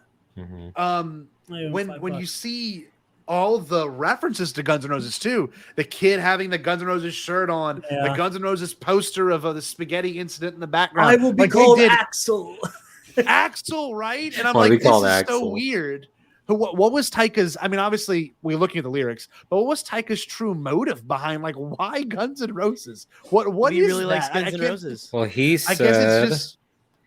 I actually saw a quote just now. It said, "quote helped reflect the sort of crazy adventure that we're visually presenting," and they're one of his favorite bands. So, there we go. I guess they made money from this fucking movie. I mean, there's gonna be a generation of kids that now loves GNR because we were lucky because we had Guitar Hero 3 most of us growing up, and that's kind of what. I agree with you. That's what propelled our generation to know who the hell Slash is, really, because he's he's zeitgeist now at this point. He is. If you think of rock and roll, I mean, like 4 people come to mind. He's one of them, but like. That's because of what we grew up playing. This movie is that for a generation, which is pretty surreal. We've seen the effect, like James Gunn. Oh yeah, James Gunn's soundtracks. What Stranger Things My just kids did love that music. with Metallica and with Kate Bush. Like running up that hill. We're gonna see this effect happen here in a way that I would argue they haven't. Like I don't think Guns N' Roses has had a moment like this since Step Brothers, where it's a joke with the literally in the car. When they're doing Sweet Child when they're of Mine, singing it. Yeah. So it's like this is it's hard, right? Separate the song from that sequence. You're flat. You're so flat. Until now. $400 a week for voice lessons. This is what I get. All right, I'm gonna save it right here with this solo. I can see high. He's trash. And I can say holiday. This So is the good. best one, and you only hear the guitar solo and like the chorus chant from this one. This is the whole movie. When I look into your eyes, I can see a love restrains, but darling, when I hold you, do you know I feel the same? Like that is the struggle of the whole movie because nothing lasts forever. And we know both hearts can change, and it's hard to hold a candle in the cold November rain. Freaking awesome! And that's when the kids charge with his powers. Yes, like they as charge him with the and solo. Jane. Yeah, and there's yeah. this line. The refrain is, "Do you need some time?" No. The refrain is here. It is. Sometimes I need to. No, where's that? After the guitars, here it is. Guitar solo 3. Do you think that you need somebody? Do you think that you need someone? Everybody needs somebody. You're not the only one. You're not the only one. That's the part where Axel's kind of chanting it, right? And that's the whole moment of them beating the shit out of each other, all of them. And that's when obviously Jane comes and saves the day. But like, it's perfect. It's perfect. Do you think you need somebody? I Do you got think like you need really someone? emotional when Axel caught Stormbreaker and brought everyone home. Yes, That was dope. Yes, That like That was really really like cool, yeah. I don't know God. why. That was like, a we great moment for a character we had never seen before this movie. Yes, like yes. I don't need to So sit here hope- and like unpack all of our lives, but like I said to Jarod beforehand for XYZ reasons, I was like, this movie's heavy and it's about like love and loss and all this stuff. And I was sitting there like just thinking about the themes and thinking about the last year of my life and being like, God, man, maybe the shitty feeling is okay. And I think that that's why I can excuse any of the flaws in the movie because there's critical analysis and there's how a movie makes you feel. Damn right. But everyone's opinion is somewhere in between them. And if you act like you're only working in critical analysis, you're either ignorant or you're a liar. Everybody is doing a mix. Everyone. Beautiful. I agree with you. Well, I don't know completely. I hope Axel, down the road, especially because like the writing is on the wall for the Young Avengers. Yeah. I don't care if it's a time jump. I don't care if it's multiversal. I don't give a damn. I want to see Axel in a Thor mantle and do that again as a grown up and like a fully fledged superhero. Like, and again, like the nature of the Young Avengers we're probably going to get is going to have nearly diddly squat to do with what the Young Avengers actually look like in the comics. And that's fine. But like, you know, like King Shark's never been on the Suicide Squad until like very, very, very recently type shit. Or like Killer Croc, you know, like who gives a damn? You know, like if they do some type of like, yeah, here's Heimdall's kid. He's also a new Thor. And like, here's him like doing shit with Stormbreaker. It's like, oh yeah, I did this. And every like the, you know, OG Thor took on Gore the God Butcher. Da, da, da, da, da. And like, it like that would just be so cool to just see that like Phase 4 so much feels like the new generation of heroes. That's what I was going to say. Because it has to be, right? It has to be after Endgame. Tony's gone, Steve's gone, and you know, like, and we're getting all of these cool newer characters or legacy things with Sam, you know, with Kamala Khan, with Shuri for real world unfortunate reasons having to take up the mantle of the Black Panther. You know, Riri's coming and Riri's Kate coming. Bishop, Cassie, Wanda's kids. We're getting Hulkling will probably be in Secret Invasion. Like it's all Tom Holland lining up. I mean, yeah, sort of. and Spider-Man. Yeah, like Spider-Man's actually still a like, kid, the face of so- the street He'll level probably be the heroes leader. that we get. So it's like, yeah, I mean, like they could make Spidey the leader of the Young Avengers, or they could whatever they want to do. I think that Axel definitely deserves a role. So does who I guess we're just gonna call Love until she has a name. God, what a I great! think her name is I can't Love. get over it. Well, I don't can't know get over because that. Korg says So- they're known by many names until Love and blah blah blah. Like I don't know. I don't remember if Gore refers to her in the don't opening think or he ever anything. She says a does. girl with the power of eternity. Yeah, God, something. I thought but- for a second there, I thought that was how they did Galactus. Like I was like, is this how they do it? You know, not Phase yet. 4 has been Not Phase yet. 4 has been so There might much be a more cloud of in the sky at We one had point in some this movie. celestials in Stop this it. though. Did you notice the celestials? Yeah, that was like, cool. Yeah. That was sick when they Oh! looked in. We didn't talk about one thing. Is the what I interpreted the last after credit scene. So we had Hercules, the last one Yes. in Valhalla, great Idris cameo. Amazing. That's actually what a Dreads. cameo is for those playing at home. I would say that the first of all, Valhalla looked beautiful. Amazing. I was hoping to see it because they alluded to it so many times. The Valhalla outfits look very Alderanian. I just want to say. Oh, they Yeah. do. That to me felt like this is a bow on Jane's story, but also Natalie, if you really had fun and you want to do one, like that's exactly what it is. Because there's a way they can come back. It's a way in and out. Yeah, I mean, like let's be clear.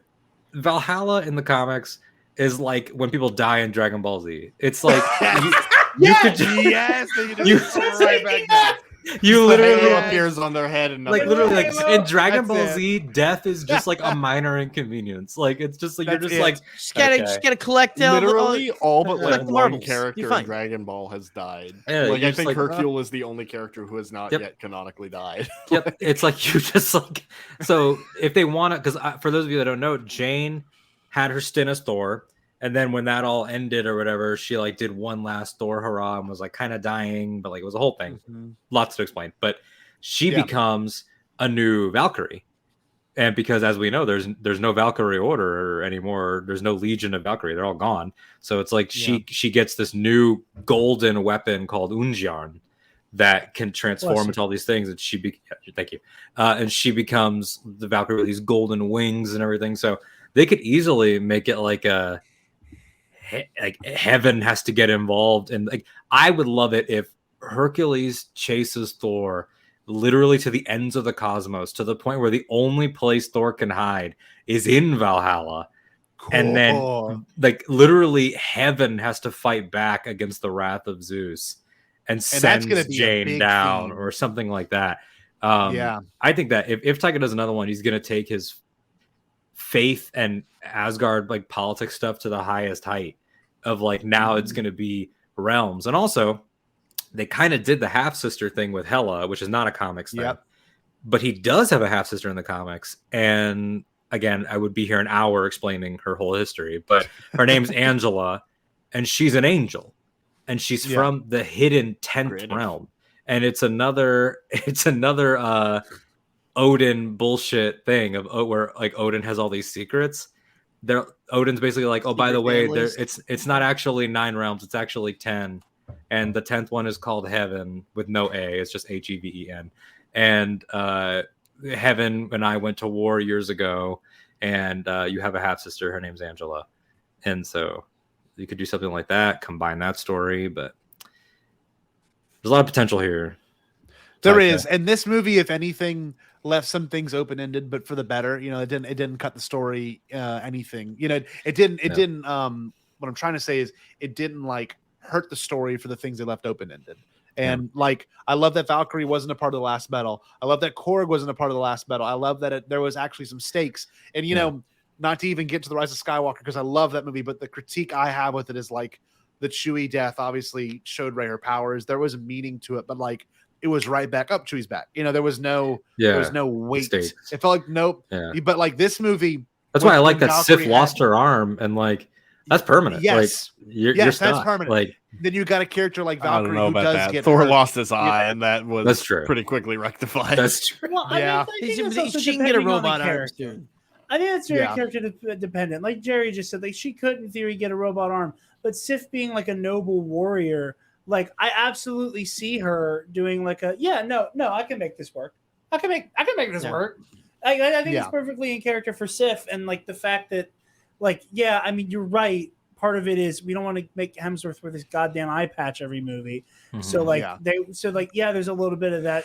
That would have been cool. I would have wanted one movie maybe with the eye patch because the eye patch looked really cool. I agree. You get but 20 I minutes also, of one movie.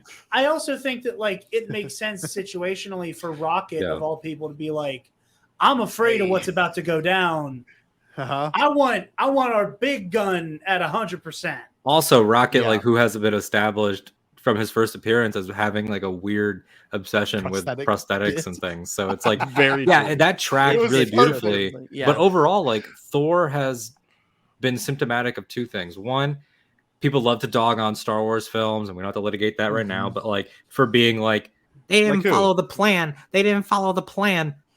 You're telling me that the first Thor movie that ends with the breaking of the Bifrost, and then they have to do Avengers, and so they just go, dark magic.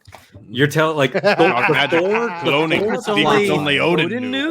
Literally, things only the Frost Giants knew. Things only the Frost Giants knew.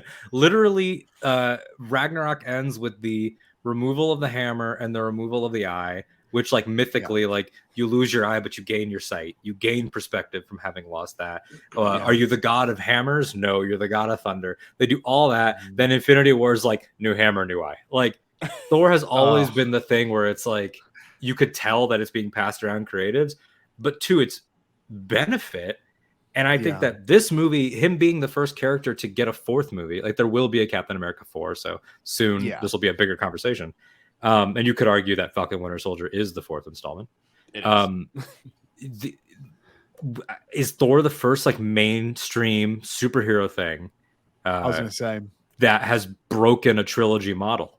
Because this doesn't feel like the end of a trilogy. It doesn't feel like the end. It also doesn't feel like a beginning. And Ragnarok didn't feel like a trilogy ender either.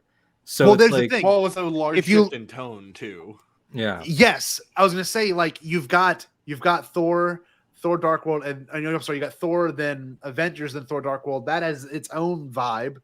But like Charlie Ashby taught me, you can watch Revenge of the Sith, Rogue One, and then A New Hope, and you have a whole different. You've got a very different story, but it has the same exact connective tissue. Actually, now you can watch Revenge of the Sith, Obi-Wan Kenobi, and A New Hope, and then you can watch Three Good Things. Don't forget about Rogue One. You got to throw. There we go. I love that. But that being said, like I can now. It's so weird. You can watch Infinity War, he's at his lowest. The opening scene is his brother getting killed. Everyone he knows is getting killed, and he gets blown up in a ship. Then you get Endgame, where it's literally like the true lowest of his person. Then you get this movie now, and it's back up to kind of the top. Like it's so cool. It's the only character I think in pop culture at this point where you can almost take any of the movies that he's been in, and you can scatter them, you can mess them up, and his arc is just so beautifully done. But we've been going late. Jerry's got to probably work tomorrow. I'm sure some of us also have to work. I'm glad we can do this. Big I love all of you. Some salads tomorrow. No, I do have one final thought I want to share. Okay, here we go. So M. Night Shyamalan's filmography is often a really big topic of debate, but The Village is really underrated. I do highly recommend this. This better be relevant, bitch. You better tie this in. Someone play a clip. I already did because of the love quote from The Village. The Village is great. I highly recommend it. I think it's M. Night Shyamalan's probably third best movie. I too enjoyed The Village. Fuck yeah, Jerry. The issue with The Village is you can watch The Village now. There are no issues with The Village. Fuck off, Jared. No, we're going to do 2 more hours on The Village, everyone. Let me finish my sentence because I'm defending you, you Newsies cat bitch. Oh my God. The Village, the issue with The Village and its discourse is the whole, it isn't what it was marketed as. If someone were to just pick up The Village right now, having not watched 8 trailers for it, thinking it was going to be a monster movie, I don't think anyone would dislike it. But you want them to tell you the twist that that's my thing. Like I didn't want to. That twist it works because just pick up the movie and be confused until the twist. It's supposed to make you go, oh, that's what it's supposed to do. And not that it matters, but here's my take. Here's my take on that. I think The Village is 100% on.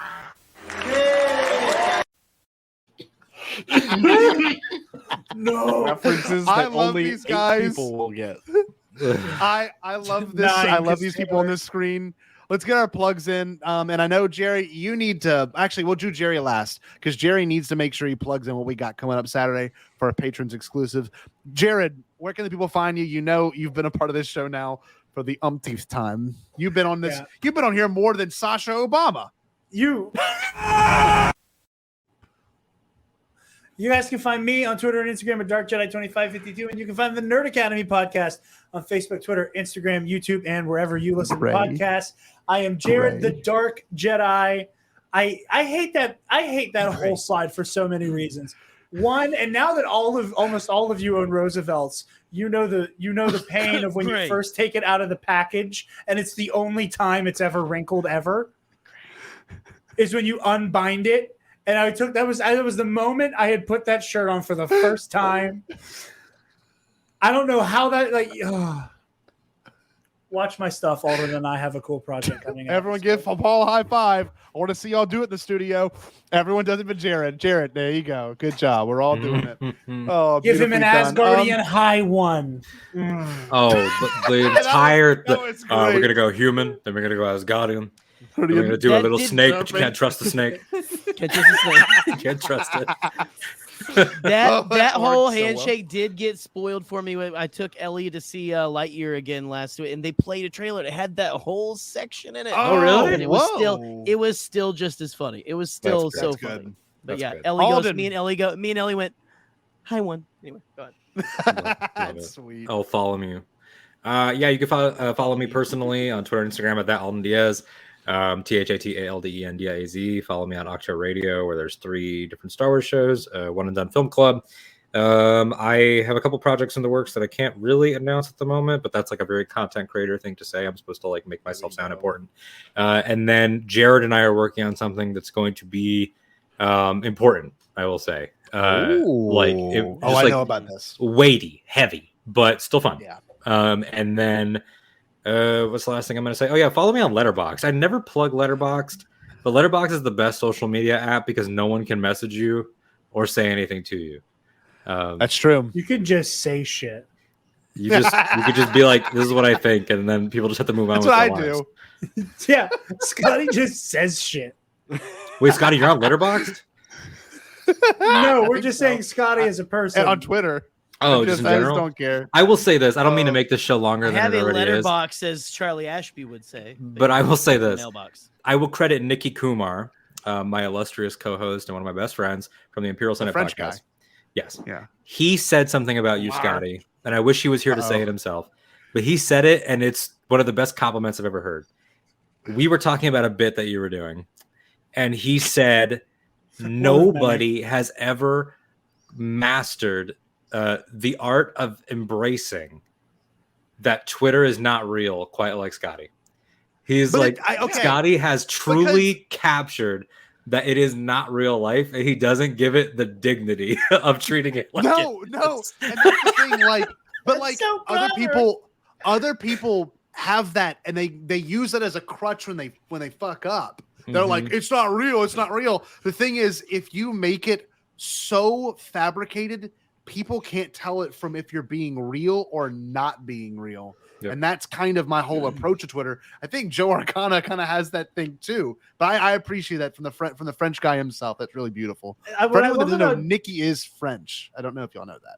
What I love about Joe is that it's kind of a countdown until he just posts his penis on Twitter. I can't wait. That's going to be the great. If he makes an OnlyFans, I'll be the first to join it. I'm not even gay. I can't wait.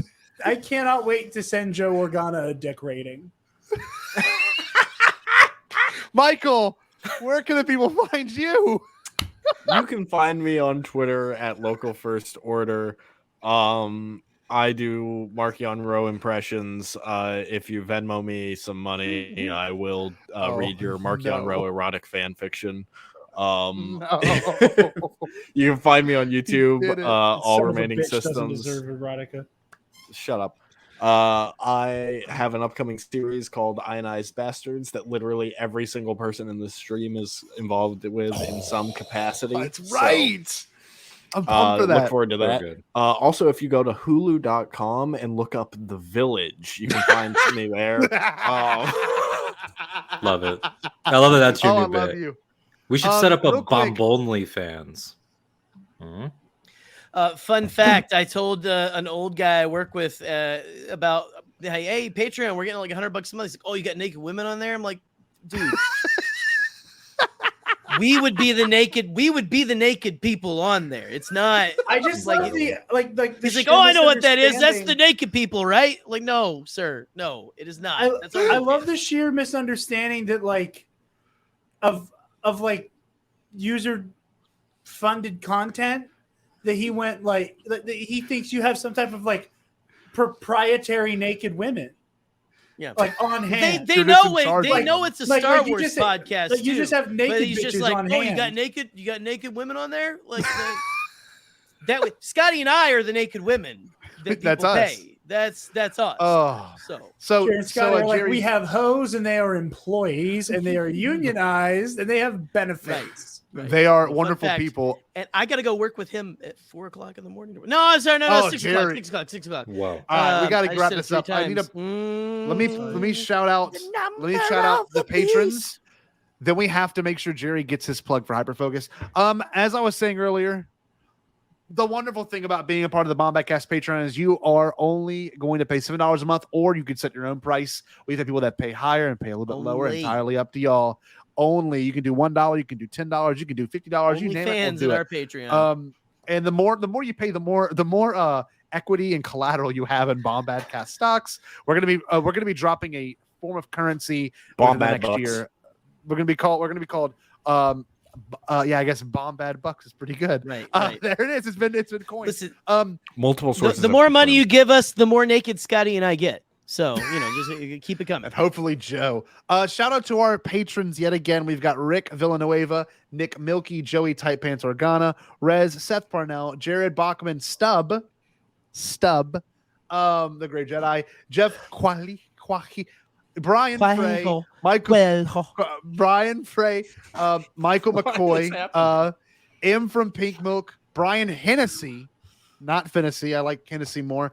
Todd DeGrossier, Near Lowry, Chase Hauser, Wesley Roridge, William Hardy, Eli from In a Galaxy, Trey Mitchell, David K2 Esbro, and of course the now new member Alden, the Dank Dick Diaz. I have had a blast here on the podcast. What? I've had a blast here. We're gonna play this thing out, but I gotta play our Patreon commercial. But I think who should we give the Stay Bombad to this time? It's kind of a toss up for me right now. Jerry, I'll let you decide. At the same time, I don't give a shit. Okay, I'll let you all say at the same exact time. What should everyone do?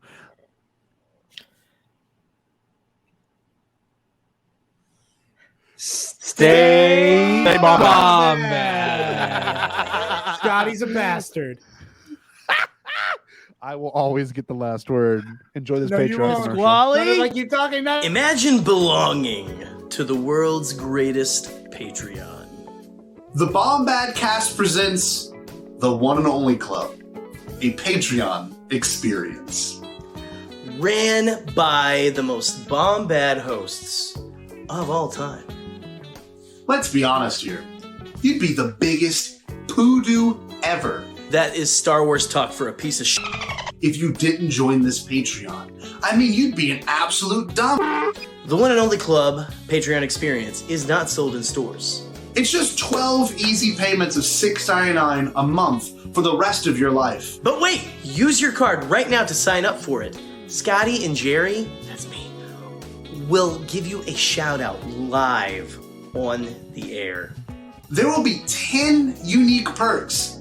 10 unique perks for you if you join this Patreon. And it's hosted by two of the greatest people that ever existed.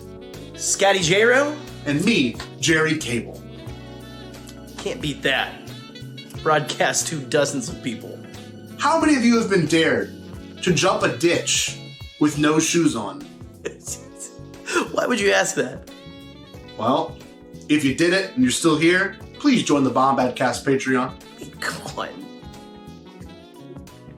What's he gonna spend it on? Food? Being a part of the Bombadcast Patreon is not a bad idea at all. Simply because, well, you don't really have that many good ideas. You're kind of an idiot. You're watching this. That's absolutely right. Live on air, satisfaction guaranteed. I hope you enjoy it. It's so dense. Every single image has so many things going on. Remember, when joining this Patreon, make sure you stay Bombad. Stay Bombad. Stay Bombad.